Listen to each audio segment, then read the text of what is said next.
Veloso con nosotros. Ella es diputada de Revolución Democrática. Consuelo, muy buenas noches, gracias por recibirnos. ¿Cómo estás? Buenas noches, Matías. Muchas gracias a ustedes por la invitación. Encantada de estar conversando. Ahí te veo. No te veía, ahí nos pusieron a los dos y te puedo ver. Un gusto. Consuelo, ¿cómo votaste tú?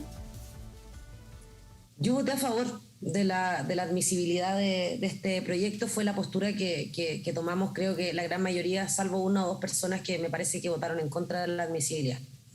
Me aclaras inmediatamente que votaste en favor de la admisibilidad. Hagamos la diferencia. Y si yo te preguntara si es que mañana fuese la votación de un retiro, ¿qué votarías tú? Yo creo que nosotros no nos cerramos en ningún caso a ningún tipo de discusión sobre los retiros, no obstante, y algo de lo que escuchaba hace un rato Matías, tenemos antecedentes sobre la mesa que son súper claros sobre los efectos nocivos que tendría la aprobación de un nuevo retiro. Según señalaban algunos expertos, incluso más de 3 millones de personas podrían llegar a ser 5 millones de personas las que se quedarían en saldo cero en sus cuentas de ahorros previsionales. Aumentaría además la presión inflacionaria, que ya es brutal, y creo que no podemos desentendernos de eso para comprometernos automáticamente a decir voy a votar por este quinto retiro sin antes evaluar cuáles son las propuestas que va a poner el gobierno sobre la mesa. Creo que tal cual ha sido nuestra postura. Yo entré en este periodo al Congreso, sin embargo nuestra postura como Frente Amplio ha sido siempre ir por los retiros, pero como medida de última ratio. Creo que no corresponde en ningún caso partir haciendo un poco una especie de circo, que es lo que se ha hecho con estos retiros. Desgraciadamente por otros parlamentarios nosotros queremos esperar a discutir anteriormente cuáles son las medidas que el Ejecutivo pone sobre la mesa antes de arrojarnos a aprobar un retiro que, como decía anteriormente, puede tener efectos muy nocivos. Ahora, antes de los méritos o no de una medida como esta, ¿cómo consideran ustedes el que bajo nuestra normativa vigente, nuestro marco jurídico, es el Ejecutivo quien tiene la facultad privativa en materia de pensiones? Es decir, que una situación como esta debiera ser propuesta por el Ejecutivo y no por el Parlamento. ¿Ustedes esas consideraciones las tienen sobre la mesa o no les dan valor?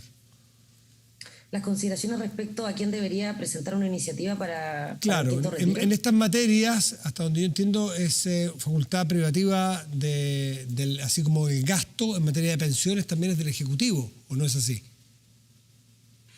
Bueno, efectivamente hay una facultad del Ejecutivo en muchas materias, sobre todo en cuanto a presupuesto. No obstante, hemos tenido una tramitación ya de 3 retiros, el cuarto fracasó y ahora tenemos un quinto retiro. Más allá de eso, Matías, para nosotros es sumamente importante poner sobre la mesa que estamos en un escenario completamente distinto sobre la tramitación de los proyectos. Es súper difícil también hablar sobre este tema. Cuando uno sale a cuestionar un poco esto de los retiros, automáticamente la gente como estar en contra de los retiros es estar a favor de las AFP. Y muy por el contrario, creo que es sumamente importante tener en cuenta que para poder concebir un nuevo sistema de pensiones o una reforma importante previsional necesitamos tener recursos que hoy día prácticamente no existen en muchas de las cuentas de los afiliados. Entonces, esa es un poco la claridad que nosotros tenemos y es el mayor antecedente que tenemos sobre la mesa hoy día para tomar esta discusión. Sí, tú dices, claro, el público puede ver que si se oponen a un retiro los pueden hacer pensar ustedes que son partidarios de la AFP. ¿Ustedes no se hacen la autocrítica de que formaron ustedes justamente ese mito que tú mismo dices que no es real, no tiene asidero real, de que se formó ese mito en la población y hoy día como es un poco ¿cómo se dice? La caja de Pandora? Ya salió esa idea, está expandida esa idea y hoy día no hay cómo sujetarla. ¿Son autocríticos en ese sentido, en los primeros, segundos, tercero y cuarto retiros? No creo que en algún momento hayamos asentado la idea de que extraer, digamos, los fondos de pensiones era ir en contra de las AFP, ya que para eso se requiere una reforma legal, e incluso dejando en cero las cuentas previsionales, no se va a eliminar por sí misma una AFP. No creo que nosotros hayamos hecho esa afirmación que haya tomado alguna clase de vuelo mediático, pero sí estoy segura que está instalada hoy día como socialmente. Hay una confusión, las personas creen, reitero, que si uno saca todos los fondos no va a haber más AFP y eso es completamente falso. Muy por el contrario.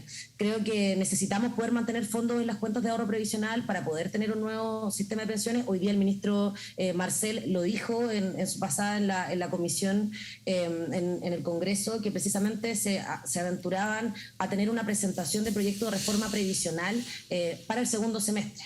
Se va a discutir un sueldo mínimo de 400.000 pesos en abril, se va a discutir para junio también una reforma tributaria que busca precisamente recaudar más fondos para poder financiar derechos sociales, que sabemos que eso también va a descomprimir la situación de deuda en la que están hoy día muchas familias. O sea, en ningún caso nos desentendemos de la situación de precariedad en la que están cientos de familias en Chile. Pero eso sabemos también que es un arma de doble filo. Aprobar otro retiro, por una parte, generaría un auxilio para muchas personas que efectivamente jamás cuentan con la liquidez suficiente para poder siquiera hacerse un examen médico.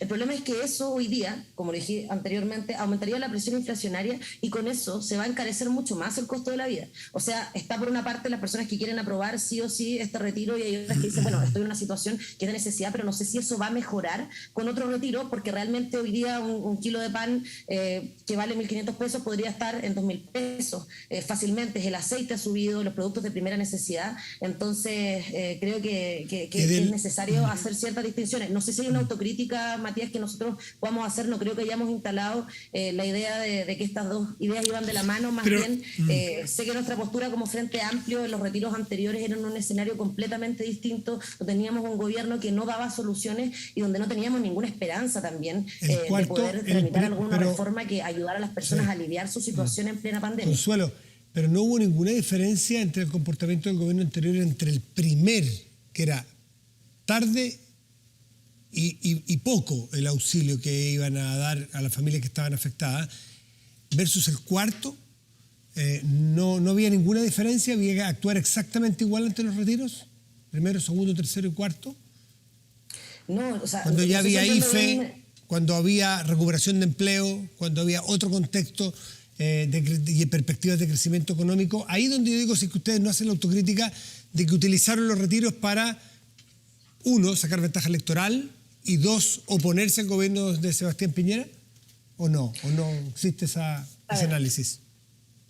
Mira, en primer lugar, Matías, yo no estaba en el Congreso en ese entonces, pero sí te puedo hablar de nuestra postura como Revolución Democrática y como Frente Amplio. Nuestra salida, yo fui candidata en su momento también, nuestra postura siempre fue la misma. Los retiros son una medida de última ratio.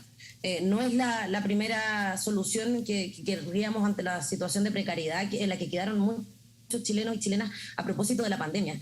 Creo que es importante igual hacer esa distinción. Efectivamente también se observó una diferencia brutal. En algún momento los retiros incluso generaron la reactivación económica, pero ya la expectación que habría sobre este cuarto retiro que fracasó generó mucha incertidumbre en el mercado financiero y eso finalmente terminó generando una presión inflacionaria que sigue hoy día, además acentuado por otros factores, además de la pandemia, además de la guerra, y creo que estamos en un escenario completamente distinto al que estábamos en ese entonces. Sin duda la situación material ha ido cambiando entre el primer y este cuarto retiro fallido, y sin duda hoy día hay que ponerlo sobre la mesa también, creo yo, Matías, y para quienes nos estén mirando, el estar ante un nuevo gobierno creo que también cambia la perspectiva de las cosas. En algún momento, y eso es algo también que hay que conversarlo, la ciudadanía no tiene confianza en las AFP. Cuando tú te paras con un gobierno que considera de hecho que las AFP son muy buenas, que el actual sistema funciona perfecto hoy día, la gente te dice, y también lo sé porque me lo decían mis vecinos, mis parientes, decía gente de mi territorio, oye, pero ¿para qué yo voy a seguir teniendo este dinero adentro de la AFP? Al final, cuando yo me jubile, voy a seguir teniendo una pensión miserable. Y ante eso es muy difícil rebatir. O sea, no había ningún tipo de esperanza de un proyecto de reforma al sistema de pensiones. Ese es un escenario que es completamente distinto hoy día ante un nuevo gobierno. O sea, ahora, ustedes no están, los diputados del Frente Amplio ahora están en la disyuntiva política más compleja, porque antes era más fácil. Tenían al adversario al frente, que era el sistema de pensiones, que no les gustaba. Tenían un gobierno que no les gustaba y por lo tanto era más fácil. Hoy día su propio gobierno les está pidiendo, a través de la vocera, a través del ministro de Hacienda, a través del propio presidente, de la ministra del Trabajo, de que no debe haber un retiro. Entonces, aquí se les puede leer, como se le leyó a la derecha en su momento con Piñera, que habían sido desleales o habían dejado votado su gobierno, de que a ustedes queriendo o no, le generen también ese mismo problema al presidente Boric, que digan, bueno, ¿y no domina a los propios? ¿No domina sus huestes? ¿No dominar en una forma de... no tiene influencia política? ¿No le tienen confianza? Claro, bueno, efectivamente nosotros somos coalición de gobierno. Eso implica que nosotros somos parte de un mismo proyecto político con el presidente Gabriel Boric y también con el gobierno. No obstante, eso no implica en ningún caso ser un buzón de propuestas. Eso es algo como lo que dijo Raúl Soto. Nosotros sin duda vamos a abrirnos a tramitar todos los proyectos que vayan en sintonía con este proyecto país que aprobó mayoritariamente Chile al votar por el presidente Gabriel Boric. Pero eso no implica una conducta irreflexiva de ir y aprobar todo lo que quieran. Este proyecto tiene que ver con el proyecto país. A tu juicio, este proyecto en particular está en sintonía con el proyecto país que busca Gabriel Boric, porque él dice lo contrario. ¿Qué dice el presidente Gabriel Boric? Que no hay que sacar la plata de los fondos, que los fondos que están, los ahorros que tienen las personas en sus fondos de pensión, hay que utilizarlos para modernizar el sistema de pensiones, pero no vaciarlo. Sí, totalmente. Nosotros, y eso es lo que quería llegar, Matías, nosotros en ningún caso buscamos cuadrarnos o descuadrarnos irreflexivamente con lo que señala el gobierno. Los argumentos que se ponen sobre la mesa desde el gobierno son de toda realidad. Tú lo mencionabas anteriormente, lo ha mencionado nuestro ministro de Hacienda. Va a tener efectos muy negativos sobre la economía de las familias chilenas aprobar un quinto retiro. Eso es indiscutible. Y ese es uno de los argumentos que precisamente nos hace a nosotros decir, ok, estamos abiertos a la discusión, por eso aprobamos la admisibilidad del proyecto. Como Frente Amplio, nuestra postura históricamente ha sido no negarnos a la discusión democrática, sobre todo en un poder del Estado que es tan importante como en el Congreso, porque nosotros estamos en representación de nuestros territorios. No podemos a priori cerrarnos a discutir ningún tipo de proyecto independiente de lo que señale el gobierno. Ahora, nosotros sin duda recogemos los argumentos que señala el gobierno, porque no son solo del gobierno, de hecho. También es un argumento compartido o argumentos compartidos por los expertos hoy día que señalan todo lo que ya hemos hablado. Se va a aumentar la presión inflacionaria, se va a encarecer el costo de la vida, van a quedar cerca de 5 millones sin fondos en esto, más de las 2 millones de personas que hoy día ya no tienen fondos en su cuenta. Se van a encarecer más las tasas de interés. A ver, a priori no vamos a aprobar ningún proyecto, pero tampoco nos vamos a cerrar a rechazarlo. ¿Por qué? Y aquí viene lo importante. Somos una bancada oficialista, pero al mismo tiempo somos representantes de nuestros territorios. Si a nuestros territorios, si a nuestros vecinos y vecinas no se les ofrece ningún tipo de salida, ningún tipo de ayuda, ningún tipo de auxilio, por ejemplo, a las pymes, nosotros no podemos decir, ya, ok, no vamos a aprobar el quinto retiro porque el gobierno no quiere. Eso es un poco lo que quería hacerte ver. Nosotros somos una bancada de gobierno, pero nos debemos en primer lugar también a nuestros territorios. Por ende, nosotros nos abrimos a la admisibilidad de este proyecto, correspondía procedimentalmente, pero estamos a la espera sin duda del paquete de medidas que presente el gobierno para saber si finalmente vamos a aprobar o vamos a rechazar, siempre pensando en el bienestar, sin duda, de nuestros vecinos y de los chilenos y las chilenas. Consuelo Veloso, diputada de RD, muchísimas gracias por estar esta noche con nosotros conversando. Que te vaya muy bien. Muchas gracias, Matías. Chao.